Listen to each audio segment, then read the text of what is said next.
예, 우리 하나님의 시간표는 마지막을 향해 가고 있습니다. 오늘 아침 읽은 본문인데요.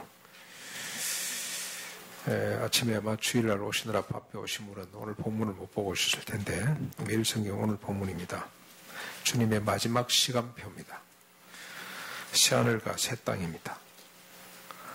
이 마지막 시간표는 처음이자 마지막이신 하나님, 전에도 계셨고 지금도 계시고 장차 오실 하나님이 정하셨습니다. 새하늘과 새 땅 바로 앞에 이번 주에 우리가 쭉 묵상한 내용 16장부터 쭉 보시면 마지막 대접장이죠. 7번째 대접장 7개가 지나가고 난 이후에 바벨론 패망에 대한 이야기가 나옵니다. 큰 성 바벨론이 패망한다.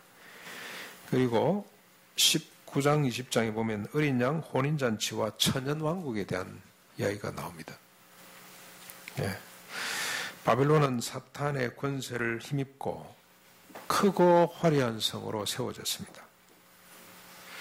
그는 이렇게 자기 자신을 선언합니다. 나는 왕으로 결단코 망하지 아니하리라. 더 정확하게 성경도라면 나는 여왕으로 결단코 애통함을 당하지 아니하리라고 선포합니다.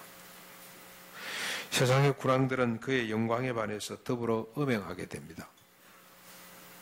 땅의 상인들도 이 바벨론의 사치의 세력을 힘입어서 치부합니다. 그런데 상인들이 취급한 상품들의 그 내역들이 쭉 품목들이 나오는데 너무 재밌습니다. 한번 제가 읽어볼게요. 금, 은, 보석, 진주, 세마포, 자주, 옷감, 비단, 붉은 옷감, 각종 향목, 각종 상아그릇, 값진 나무와 구리, 철, 대리석으로 만든 각종 그릇들, 계피, 향료, 향유, 유황, 포도주, 감람료, 고운 밀가루, 밀, 소, 양, 말, 술의 종들입니다. 이 품목들을 쭉 보시면 어떤 생각이 드십니까? 이 땅 인간이라면 다 갖고 싶은 것들이죠. 예. 거부할 것 아무것도 다 갖고 싶고, 사실 우리가 이걸 갖기 위해서 이른 아침부터 밤늦게까지 그것도 70, 80 평생 달려간다는 생각이 들 정도로 구체적인 항목들이죠. 아주 매력적인 항목들입니다. 이것들을 통해서 바벨론이 서고 바벨론을 이용해서 이것들을 충족하고 있습니다. 바벨론이 얼마나 좋은 데인지 모릅니다.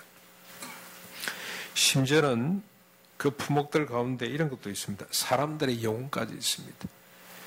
요즘 우리 영혼 비즈니스가 있다고 그러는데 사람 인격, 사람 감성 비즈니스 뭐 그런 거겠죠. 인격까지도 사람의 영혼까지도 사고 파는 일이 바벨론에서 일어나고 있습니다. 그런데 하나님의 시간표에 의하면 이 큰 성이 한순간에 무너집니다.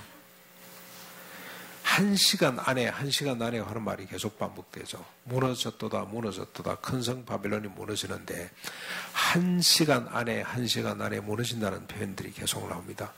한순간 어느 날 갑자기 무너질 수가 있다. 여러분 9.11 테러 사건 아시죠? 그 맨하탄에 있던 월드 트레이드 센터 그게 한순간 무너지잖아요. 와서 들어가더니 불타고 한 30분쯤 지나니까 와르르 두 빌딩이 세계 최고를 자랑하는 두 빌딩이 오늘 이 시대를 상징하는 두 빌딩이 동시에 무너져 내리는 걸 보고 맨하탄의 사람들이 패닉 상태가 와서 벌벌벌 떠는 걸 보면서 우리가 큰 충격을 받았는데 그런 일이 이 하나님의 시간표 속에도 있습니다. 월드 트레이드 센터 정도가 아니고 바벨론, 큰 성 바벨론이 한순간에 무너져서 다시는 그 영광과 기쁨을 볼 수 없게 된다고 18장 14절부터 24절에 기록을 하고 있습니다. 그래서 군왕들이 상인들이 선조와 선장들이 탄식하게 될 것이라고 기록을 하고 있습니다. 그 다음 시간표는 예수를 증언함과 하나님의 말씀 때문에 목배임을 당한 자들, 그리고 짐승과 그 우상에게 경배하지 아니하고 그 손에 이마에 짐승의 표 666을 받지 않은 사람들이 어린 양의 신부가 되어서 혼인하게 된다는 내용이 나옵니다. 아주 이 표현을 우리가 정확하게 정리를 해야 됩니다. 그리고 나면 무저갱에서 1000년 동안 갇혀있던 용과 옛뱀이라고 하는 사탄이, 용 또는 옛뱀이라고 했던 사탄이 잠시 동안 풀려나게 됩니다. 그동안에 뭐 하느냐면 죽었다가 살아난 성도들과 함께 그리스도, 죽었다가, 그러니까 여러분, 우리 예수 믿는 사람은 이게 이제 천년왕국에 대한 이야기인데, 학자들 간에는 뭐 전 천년설에 예수님의 재림이 천년왕국 전에 오냐, 이후에 오냐, 이 가지고 논란이 많습니다만, 최근에는 보니까 동양 이 경향이 무천년설, 지금 이 시대가 천년왕국 시대라고 이렇게 보는 입장이 또 강해요. 그렇다고 치면 여러분, 여기에 예수님이 통치를 하시는데 누구하고 통치를 하냐면 죽었다가 살아난 사람들, 죽은 사람들과 같이 살아있는 사람뿐만이 아니고 예수 믿고 죽은 사람들과 함께 통치를 하게 되는데, 마지막에 이 무저갱에 갇혔다가 나왔던, 천년 동안 갇혀있던 이 사탄이 한판 싸움을 벌이게 됩니다. 온 세상 사람들을 다 자기 편으로 불러 모아가지고 어린 양과 마지막 한판 승부를 싸우게 되는데, 결국 하나님께서 그들을 진멸하신다는 내용이, 그게 여러분 20장 1절부터 15절까지 내용입니다. 그리고 난 뒤에 시간표가 오늘 아침 본문이죠. 본문 21장 1절부터 쭉 나오는데, 새하늘과 새 땅이 펼쳐지게 됩니다. 여러분, 일단 시간 정리를 이렇게, 시간표 정리, 마지막 요한계시록에 하나님이 정하신 시간이 이렇게 흘러간다는 사실을 정리할 필요가 있습니다. 이 과정을 거쳐서 마지막에 새하늘과 새 땅이 펼쳐지게 되는데, 이는 마치 초등학교 1학년짜리가 수능고사를 바라봐야 되는 것처럼, 초등학교 1학년짜리에게 수능고사가 현실인 것처럼, 그들이 잘 모르겠죠. 모릅니다. 뭐 1학년짜리가 뭘 알겠습니까? 그 아이들에게 수능고사라는 것이 대학 입시가 현실인 것처럼, 오늘 새하늘과 새 땅은 우리가 잘 모르고 관심이 없을지 모르지만 현실이라는 겁니다. 현실. 요즘 보니까 초등학교 1학년짜리가 수능고사 준비하는 아이들이 있습니까? 그러면 그건 벌써 될성 부른 떡잎이죠. 그렇습니까?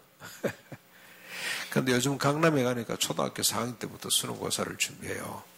초등학교 4학년 때부터 자기가 자발적으로 하는 것이 아니고 엄마 아빠들이 막 집어넣어서 준비를 하는 것 같습니다. 그래서 결판이 난다 그러죠. 초등학교 4학년 때 수능고사가 성공할 나이, 실패할 나이. 그래서 미리 잘 안 될 것 같으면, 자신이 없으면 외국으로 돌리기도 하고 그럽니다만, 지혜로운 거죠. 우리 박영근 목사님 아들은 초등학교 6학년 때 서울대를 자기 좀 태워달라고 그러더래요. 태워가서 갔더니 탁 들어가서 교장 밖에 돌아보고, 아빠, 이 학교가 내 학교야. 초등학교 6학년 때. 그리고 서울대학 무슨 철학과에서 무슨 논문 경시대를 하는데, 이 친구가 초등학교 6학년 때 출전을 했어요. 그러니 교수들이 하도 기가 차고 너무 귀엽잖아요. 무슨 말을 하는지 모르지만 막 그냥 귀여워서, 너 어떻게 왔니? 무슨 목적으로 왔니? 너는 뭐 어떤 사람이 되고 싶니? 그랬더니 이 아이가, 나는 철학을 통해서 하나님을 증거하고 싶습니다. 그랬다는 거 아닙니까? 어릴 때부터 수능고사 서울대 가겠다고 준비하던 나이가 어떻게 됐습니까? 서울대학이 너무 작아. 그래서 미국 대학으로 바로 날아갔어요. 참 똑똑하고 훌륭한 아이죠. 오늘 여러분, 세상에 것이 아니고 하나님의 시간표를 아는 사람, 그 시간표에 맞추어서 준비하는 사람, 그 시간표에 맞추어 갈 수 있는 사람이 복된 사람인 줄로 믿습니다. 이제 새하늘과 새 땅이 어떤 모습으로 임하는지를 한번 살펴보십시다.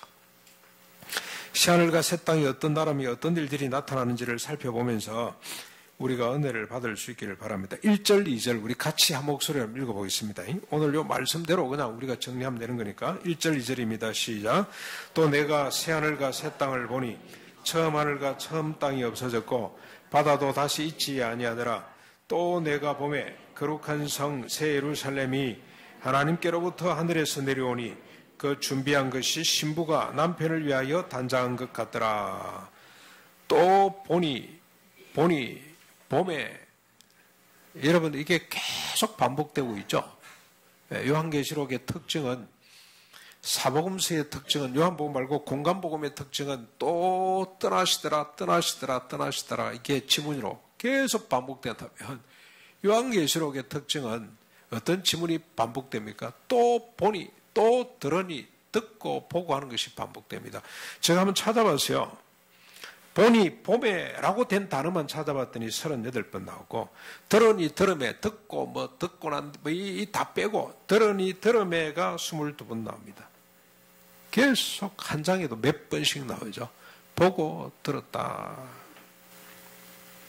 그래서 요한계시록은 요한이 보고 들은 것만 기록을 했습니다. 한 줄도 자신의 어떤 생각이나 자신의 뜻이 덧붙여져 있지 않습니다. 창작한 것이 아닙니다. 오직 자신이 보고 자신에게 보여지고 들려진 것. 자신이 보고 들었다는 것보다도 보여지고 들려진 것들만 기록을 했는데 그것도 기록하라는 명령을 듣고 기록을 했습니다. 그러므로 이 기록들은 세상의 어떤 문학이나 어떤 경전과 비교될 수가 없습니다. 전적으로 하나님의 계시라 그럽니다. 그래서 요한계시록이라 되어 있죠. 계시가 뭡니까? 우리 사전에 보면 깨우쳐 보여준다는 뜻이에요. 깨우쳐 보여준다. 계시는 내가 깨달은 것이 아니고 깨우쳐 보여주는 걸 말합니다. 영어에는 이게 드러난 사실입니다. 드러난 사실. 드러낸 사실. 하나님이 드러내준 사실을 기록한 것이 요한계시록입니다. 그래서 1장 1절 여러분 서론에서 이렇게 선포를 했죠. 예수 그리스도의 계시라. 이는 하나님이 그에게 주사 반드시 속히 일어날 일들을 그 종들에게 보이시려고 그의 천사를 그 종 요한에게 보내어 알게 하신 것이라고 그렇게 정의를 하고 있습니다. 하나님이 이렇게 한다는 이유가 있습니다. 왜 이렇게 하셨냐? 왜 요한이 보고 들은 것만 기록하도록 하나님이 명령을 하셨는가? 더 정확하게 보면 성령님이죠. 성령님이 천사들을 보내서 요한에게 보여주고 들려진 것들을 기록하도록 하신 이유가 뭡니까? 인간의 자신의 생각은 물론이고 보고 듣는 것조차도 참이 아닙니다. 참. 자, 인간은요, 자기가 보고 싶은 것만 보고, 듣고 싶은 것만 듣게 되어 있습니다. 자, 아무리 설교를 열심히 해도, 여러분, 우리 성도들은 다릅니다. 듣기 싫어도 듣는 게 성도고요. 보고 싶지 않아도 보는 것이 그게 성도죠. 죽어도 보기 싫은 사람이 있잖아요. 그러나 보는 것이 성도고요. 듣고 싶지 않은 이야기도 듣는 것이 성도입니다. 저는 오늘 두레교회 성도님들 다 그렇다고 생각합니다. 그런데 보통 인간들은 구원받지 못한 사람들은 어떻습니까? 철저하게 자기가 보고 싶은 것만 보고 듣고 싶은 것만 듣게 됩니다. 그 이상도 그 이하도 보고 들을 수가 없습니다. 요한이 본 것은 새하늘과 새 땅입니다. 새 예루살렘이라고도 그렇게 표현이 되어 있습니다. 새하늘과 새 땅을 보는 순간에 어떤 일이 벌어졌습니까? 처음 하늘과 땅이 바다가 사라졌습니다. 처음 하늘과 땅과 바다는 지금 우리가 보고 있는, 지금 우리가 살고 있는 이 땅, 이 하늘, 이 바다를 말합니다. 지금 우리가 눈으로 보고 귀로 듣고 하는 모든 것들, 하늘과 땅과 바다는 없어질 것들입니다. 잠깐 있다가 없어질 것들입니다. 지금 내 얼굴이 아니듯이 제가 지금 저 밑에 우리 집사님이 그 사진을 하나 올려놨더라고요. 제가 보니까 처음에 목회하면서 목회했던 마성교회라는데 거길 방문했는데 우리 권사님들하고 연세되신 분들 효도관광 때 방문을 했을 때 사진인데 여기 있을 이유가 없지 하고 저 방에 올려놨어요. 올려놨는데 보니까 제가요 너무너무 잘생겼어요. 이 머리가 막 빠지고 이런 게 아니고요. 아주 싱싱하고 젊고 잘생겼더라고. 더 깜짝 놀란 거는요. 우리 강주현 전도사님이요. 지금 모습이 아니야. 너무너무 멋있게 생겼어요. 지금 뭐 못생겼다는 것도 아니고요. 너무너무 멋있었어요. 아, 우리 모습이 이게 내 모습이 아니구나. 그건 조금 이따 어떻게 됩니까? 그런데 제가 깜짝 놀란 것은 황장선 씨 그리고 오항희 원사님이 더 이상 보이지 않지 않습니까? 계시잖아요. 예, 사진에만 남아있지 지금은 안 계십니다. 이 인간입니다. 그렇죠? 그렇습니다. 우리가 눈으로 보는 지금 우리가 보고 있는 모든 것들은 잠깐 동안 있다가 사라질 것들입니다. 그래서 선도 아니고 참도 아닙니다. 그냥 하나의 현상일 뿐입니다. 새하늘과 새 땅은 하나님께로부터 하늘에서 내려옵니다. 인간들에 의해서 만들어지는 것이 아닙니다. 처음 하늘과 땅도 사실 하나님이 만드신 거죠. 말씀으로 만드셨습니다. 그러나 그건 잠시 있다가 없어질 것들이고 새하늘과 새 땅은 역시 하늘로부터 하나님이 만드시는 건데 영원토록 있을 것입니다. 하나님만이 임시든 영원이든 모든 존재의 근본이 되시고 시간과 공간의 주인 되심을 오늘 이 말씀을 통해서 우리가 다시 확인할 수가 있습니다. 예, 하나님이 근본 주체란 말 요즘 많이 쓰던데 주체.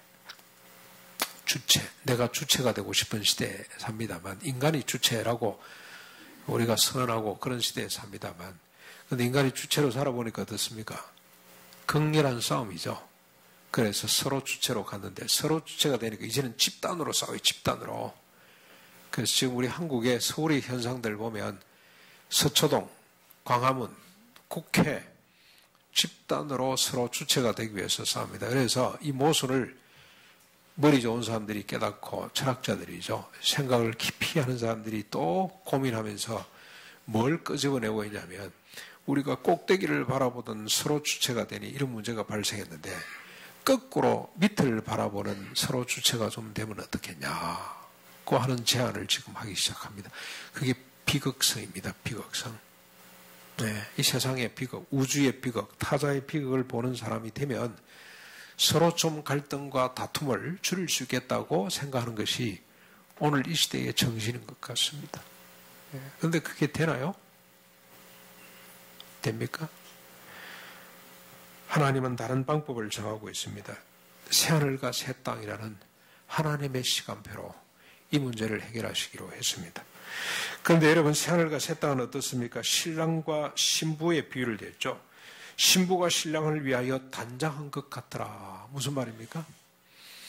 제가 뭐 생각하기는 여성애로 있어서 일생일대에 가장 아름다운 미, 완벽한 미는 결혼식 때 드레스를 입고 있을 때가 아닌가. 신랑을 맞이할 때, 뭐 신랑도 마찬가지입니다. 신부를 맞이하면서 보니까 정말 멋있게 생겼다. 신부 신랑 치고 멋있지 않은 사람 아무도 없잖아요. 그렇죠? 완벽한. 여러분들은 어땠습니까? 안 그랬습니까? 그때 정신이 없어가 잘 기억이 안 나실지 모르겠는데 저는 결혼식 때 우리 아내를 보고 너무 놀랐어요. 실망을 했습니다. 눈에다 뭘 붙이고 나왔는데 말이죠. 얼마나 제가 당황스럽던 차라리 지게 없는 게 훨씬 더 예쁜데. 예. 그런 경우도 있습니다만 여기 비유는 가장 아름다운 거죠. 가장 선하고 아름다운 일시적인 아름다움이 아니고 항구적인 아름다움이라 그런 뜻입니다. 얼마나 아름다웠으면 그렇게 표현을 했겠습니까? 자, 1절, 2절입니다. 3절, 4절 우리 또 같이 보실까요? 새하늘과 새 땅이 어떻는지 같이 읽겠습니다. 시작. 내가 들으니 보좌에서 큰 음성이 나서 이르되 보라 하나님의 장막이 사람들과 함께 있으며 하나님이 그들과 함께 계시리니 그들은 하나님의 백성이 되고 하나님은 친히 그들과 함께 계셔서 모든 눈물을 그 눈에서 닦아주시니 다시는 사망이 없고 애통하는 것이나 곡하는 것이나 아픈 것이 다치 있지 아니하리니 처음 것들이 다 지나갔음이러라. 새하늘과 새 땅은 하나님의 장막이죠. 하나님의 집입니다. 하나님이 직접 선포를 하셨습니다. 그런데 그 하나님의 집이 어떻게 됩니까? 하늘로부터 내려와서 사람들과 함께 하게 됩니다. 그래서 하나님이 사람들과 함께 계시는데 그때 하나님은 그들의 왕이 되고 사람들은 그들의 백성이 되는 거죠. 왕과 백성 비유보다는 하나님이 아버지가 되시고 집에 계시는 아버지가 되시고 성도들은 그의 자녀들이 되는 거죠. 이런 모습으로 주님이 오십니다. 집을 들고 이사를 오시는 거죠. 마치 예수 그리스도가 육신을 갖고 이 땅에 오신 것처럼, 그래서 임마누엘 되신 것처럼 하나님이 단독 몸으로 이 땅에 오셔서 그 백성들과 함께 하시는 것처럼, 다음 새하늘과 새 땅이 임할 때는 어떻게 되냐? 마지막 하나님의 시간표에는 하나님이 통째로 자신의 집을 들고 이 땅에 내려오셔서 같이 그 집에서 백성들과 함께 살게 됩니다. 영원토록 함께 살게 됩니다. 그 집은 신부가 신랑을 위해서 단장한 것처럼 아름답고 영광스럽습니다. 하나님이 그렇게 내려오세요. 그래서 뭐합니까? 하나님이 그 백성들, 자기 집에 사는 사람들의 백성들의, 자기 자녀들의 모든 눈물을 닦아주시는 분입니다.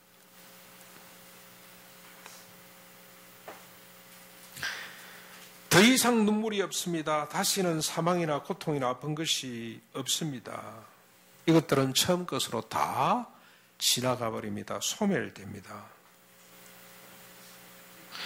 여기 처음 것이 없어진다 그랬는데요. 이 처음 것은 이 새 것과 비교해서 물질적인 것이겠죠. 새하늘과 새 땅. 그러나 겉으로 드러나는 어떤 현상뿐만이 아니고 우리 내면에 숨어있는 현상들까지도 포함시킬 수가 있습니다. 뭐죠? 고통과 눈물과 모든 슬픔의 근본이 되는 자기 사랑이죠. 자기 사랑. 자기를 위해서 살 수밖에 없었던 우리의 본성. 그 뒤에는 누가 있습니까? 자기를 위해 살 수밖에 없는 본성 때문에 아픔과 고통과 사망이 오게 되는데, 이것 때문에 인간에게 눈물 짓고 죽음과 영원한 행벌에 처해지게 되는데, 이 본성은 사탄으로부터 온 거죠. 사탄이 인간으로 하여금 자기를 위해 살도록 유혹하고 추동한 데서부터 온 것들입니다. 이것들이 다 소멸된다는 겁니다. 새하늘과 새 땅에서는 이런 본성이 소멸되고 대신에 모든 것이 새롭게 됩니다. 그 뒤에 한번 보십시오. 5절, 6절, 7절까지 같이 또 한번 읽겠습니다. 시작. 보좌에 앉으시니가 이르시되 보라 내가 만물을 새롭게 하노라 하시고, 또 이르시되 이 말은 신실하고 참되니 기록하라 하시고, 또 내게 말씀하시되 이루었도다. 나는 알파와 오메가요 처음과 마지막이라. 내가 생명수 샘물을 목마른 자에게 값없이 주리니 이기는 자는 이것들을 상속으로 받으리라. 나는 그의 하나님이 되고 그는 내 아들이 되리라. 보좌에 앉으시니 하나님이 직접 선포하셔서 기록하도록 했습니다. 하나님이 뭐라고 선포했습니까? 진실되고 참되다라고 그렇게 친히 증언을 했습니다. 어떤 하나님입니까? 하나님이 또 자신을 강조하시죠. 어떤 하나님? 처음이자 마지막, 알파와 오메가가 되시는, 시간과 공간의 주인이 되시고 모든 존재의 주인이 되신다는 뜻입니다. 이 하나님이 친히 계획하시고 이루신다는 뜻이죠. 그런 뜻을 내포하고 있습니다. 이 하나님이 새하늘과 새 땅에서 이기는 자에게 뭘 주시기로 했습니까? 생명수 샘물을 값없이 상속으로 주신다 그랬어요. 근데 조건이 단서가 뭡니까? 이기는 자입니다. 이기는 자.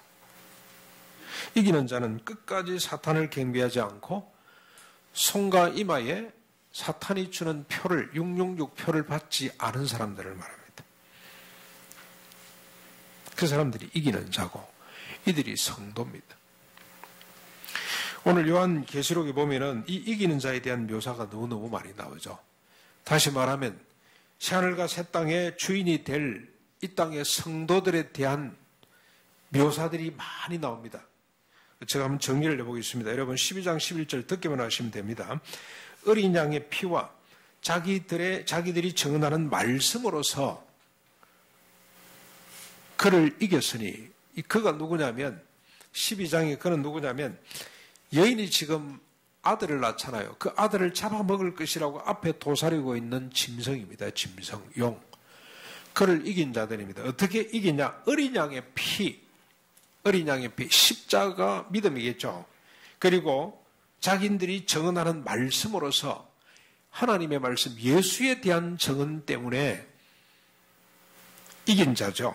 그런데 이긴 자들인데 그들이 어떻게 이기냐면 그들은 죽기까지 자기들의 생명을 아끼지 아니했더라고 되어 있습니다. 이기는 자가 어떤 자냐면 하나님의 말씀 때문에 예수 그리스도에 대한 정언 때문에 십자가 부활에 대한 믿음 때문에 죽음으로 내몰린 사람들을 말해요. 죽기까지 자기의 생명을 아끼지 않은 자들이 이게 이긴 자들입니다. 12장 17절에 그 여자의 남은 자손이라는 표현이 있습니다. 남은 자. 남지 않은 사람은 어떤 사람입니까? 남지 않은 사람은 이미 간 사람들이 어디로 간 사람들입니까? 바벨론으로 간 사람. 사탄을 숭배하는 우상 숭배로 간 사람. 그 사람들은 남지 않은 사람들이죠. 여자의 남은 자손 곧 하나님의 계명을 지키며 예수의 증거를 가진 자들이라고 성도들을 지칭하고 있습니다. 13장 10절과 14장 12절에 보면은 지난번에도 우리가 살펴봤습니다만 참 기가 찬 내용이죠. 사로잡힐 자는 사로잡혀갈 것이요 칼에 죽을 자는 마땅히 칼에 죽을 것이니 성도들의 인내와 믿음이 바로 여기에 있느니라. 믿음과 인내가 어디에 있습니까? 사로잡힐 자는 사로잡혀가고 칼에 죽을 자는 칼에 죽게 되는 것이 이게 이기는 자고 남은 자들의 특징입니다. 여러분 우리 저 북한의 홍룡의 아버님처럼 사로잡혀가서 죽임당한 자, 그 사람들이 북한 사회에서 이긴 자들이죠. 하나님의 백성들로 이긴 자들입니다. 14장 4절에 이렇게 또 우리 남은 자들 또 성도들 이렇게 묘사하고 있습니다.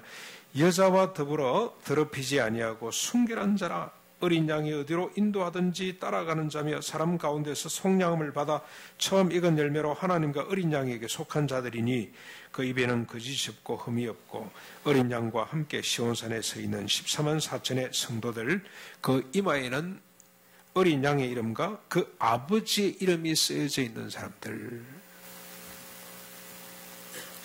15장 2절 3절에도 이렇게 묘사되고 있습니다. 짐승과 그의 우상과 그의 이름의 수를 이기고 벗어난 자로 유리바다 가운데 서서 하나님의 금은고로 모세의 노래 어린 양의 노래를 부르는 자들. 19장 7절 8절에 옳은 행실로 빛나고 깨끗한 세마포를 입은 어린 양의 신부들이라고 표현을 했고요. 마지막으로 20장 4절에 보면은 이렇게 정언을 합니다. 예수를 정언함과 하나님의 말씀 때문에 목배임을 당한 자들과 또 짐승과 그의 우상에게 경배하지 아니하고 그 이마에 그들의 이마와 손에 그의 표를 받지 아니하는 자들이라고 되어 있습니다. 이게 요한계시록에 나오는 새하늘과 새 땅을 상속받을 성도들의 모습이라고 할 수가 있습니다. 하나님 시간표 속에 있는 이 땅의 성도들은 세상 속에서 소수자들입니다. 소수자. 요즘 소수자는 표현을 많이 쓰는데 소수자들이죠. 마이너리티. 약자들, 별 볼 일 없는 약자들. 바벨론의 기준으로 보면 마이너리티들이 오늘 하나님의 백성들의 모습이고 이 사람들을 하나님은 이기는 자라고 그렇게 지칭하고 있습니다.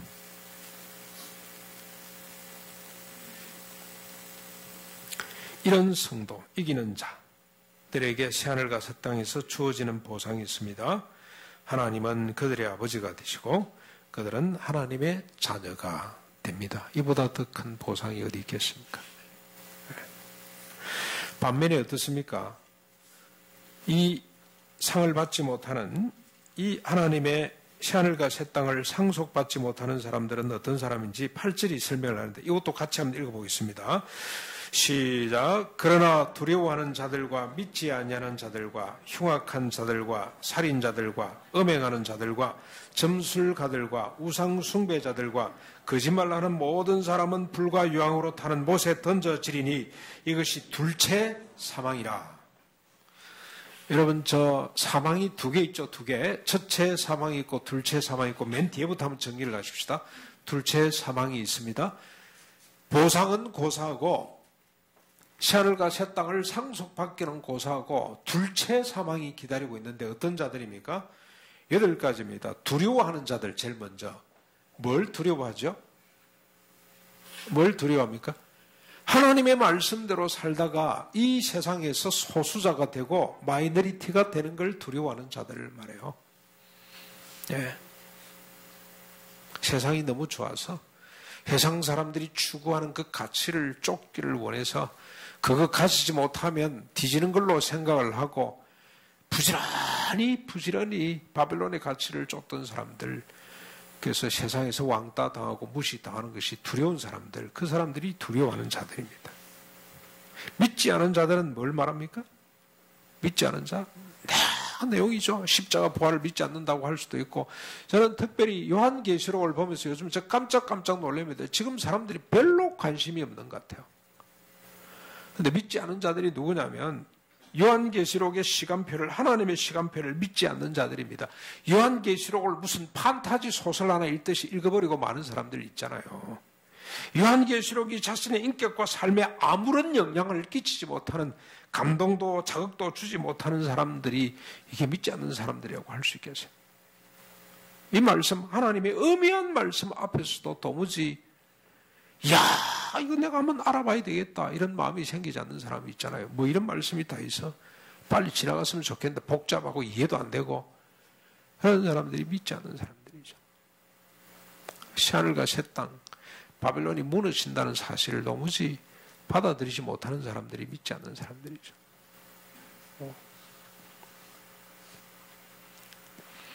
흉악한 자들이 뭐죠? 세 번째로 흉악한 자들, 이게 아주 재미난 뜻이에요. 주변 사람을 괴롭히는 사람입니다. 더 정확하게 하면 냄새를 피워가지고 악취를 피워서 주변 사람들을 괴롭히는 사람이죠. 네. 여러분, 우리 이 요양병원에 가면은 찌린내가 진동을 하는 병원들이 있잖아요. 우리 신합병원은 그러지를 않습니다만 어떤 데 가보면 막 냄새가 너무 진동을 해요. 이 사람들이 어떻게 관리를 해서 이렇지? 악한 사람들이죠. 냄새를 피워서 타자를 괴롭히는 사람들. 자기는 몰라요. 냄새 나는 줄을 또 모르더라고. 저희 고모님이 지금 이제 요양병원에 계십니다만 87세인가요?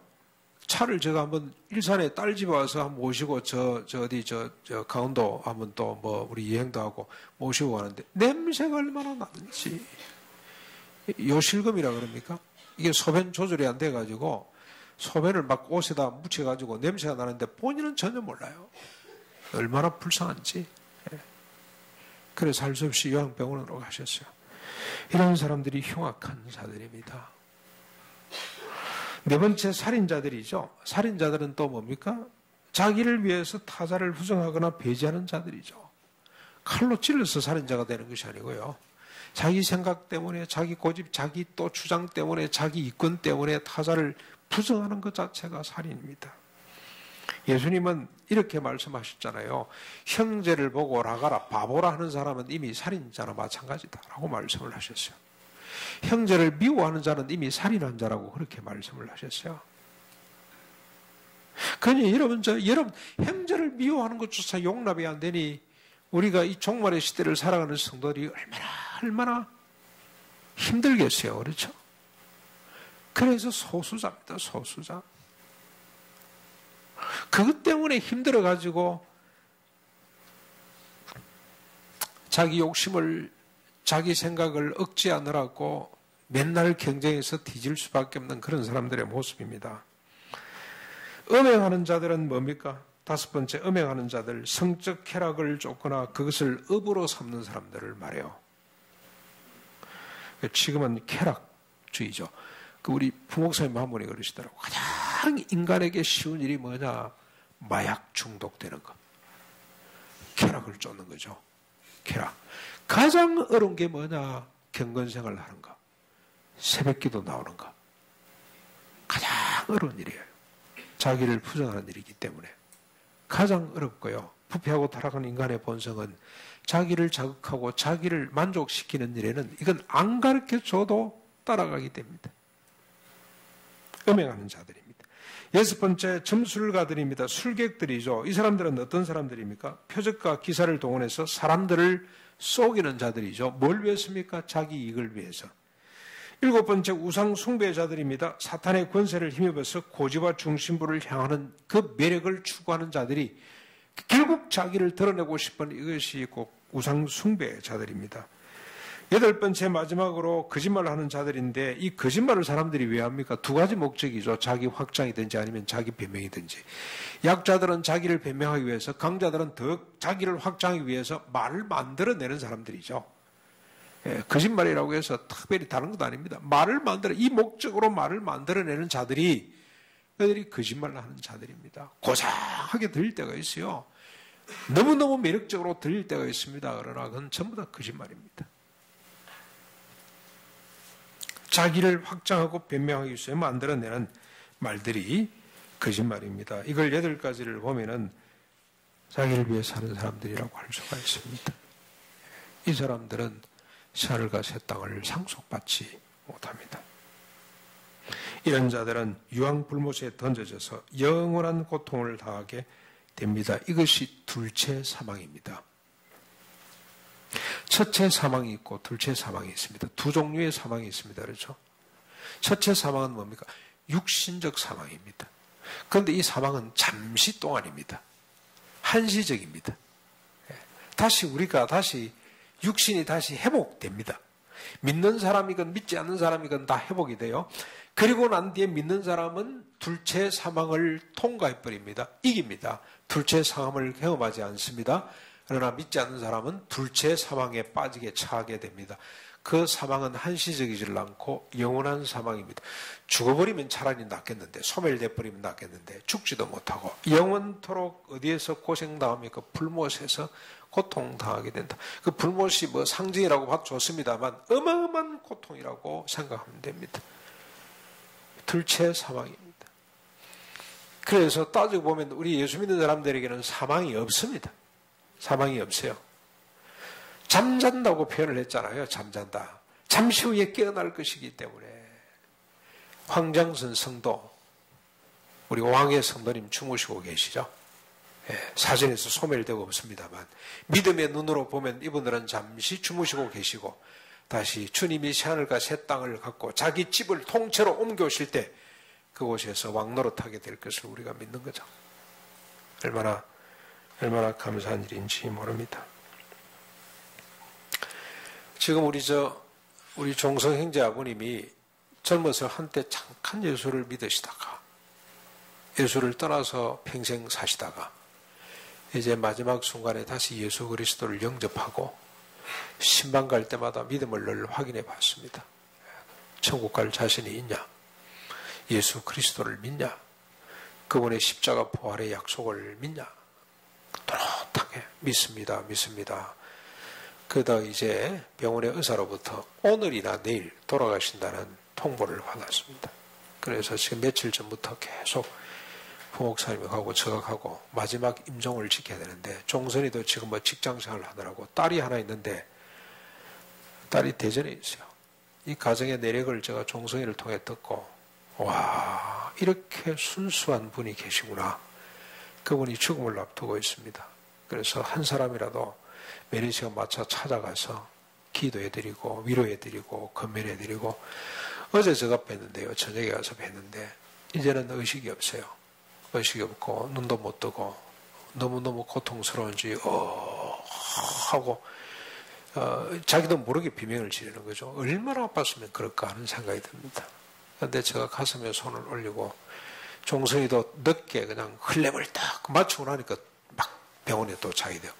딸은 대전에서 올라오지도 못하고 마지막 임종인데 얼마나 제가 감사했는지 몰라요. 이분처럼 고독하고 힘들게 사신 분이 없는데, 손발을 보면 알잖아요. 얼마나 고생을 많이 하신 분인지.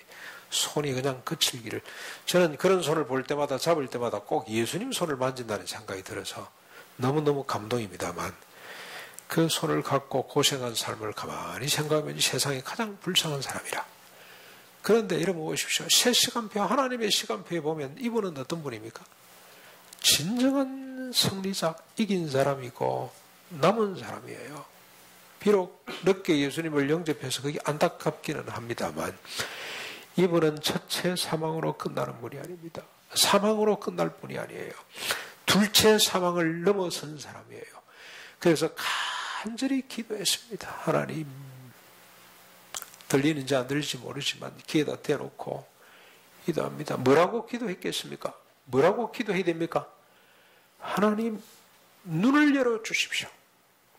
하나님의 보좌를 보게 해주십시오. 하나님 이분의 길을 열어주십시오. 보좌에서 울려 퍼지는 영원한 찬송을 듣게 해주십시오. 저는 믿습니다. 하나님이 그의 눈을 열어서 하나님의 보좌를 보여주시고 예비된 새하늘과 새 땅을 보여주실 줄로 믿습니다. 실패자가 아닙니다.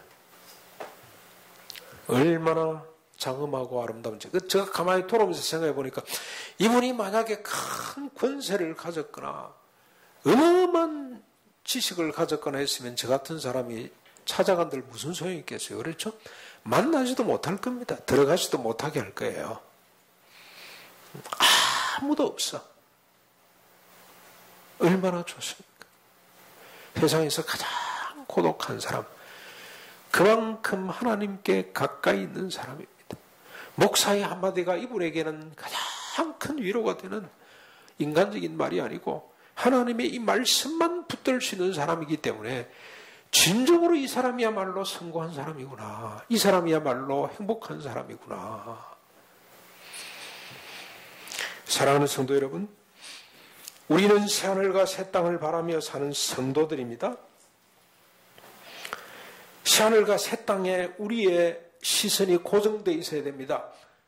학생들이 수능고사에 시선이 고정되어 있어야 되는 것처럼 그보다 더 엄연한 사실이죠. 수능고사는 있다가도 없어질 수도 있고 예비고사로 바뀌기도 하고 뭐 바뀌더라고 보니까 앞으로 대학이 없어질 수도 있다는 생각이 듭니다. 그래서 요즘 어떤 사람들은 주식에다가 고정을 해야 된다는 사람이 있어요. 대학 좋은 데 갈 필요 없다. 주식에 투자를 잘해놓으면 그게 나중에는 복이 된다고 이렇게 이야기하는 사람이 있는데 세상 사람들은 뭐라고 이야기를 하든지 간에 오늘 우리 예수 믿는 사람들은 새하늘과 새 땅에 우리의 시선이 고정되어 있어야 됩니다. 사탄에 의해 씌워진 거대하고 화려한 우상들에게 미혹되거나 주눅들지 마시길 바랍니다. 큰 성 바빌론은 반드시 무너진다는 사실을 잊지 마십시오. 반드시 무너집니다. 성도라는 정체성을 갖고 기꺼이 소수자로 이 세상 사람들이 보기에는 마이너리티로 살아갈 수 있기를 바랍니다. 끝까지 하나님의 말씀과 예수를 증거하며 견디고 이기는 자들로 살아가십시다.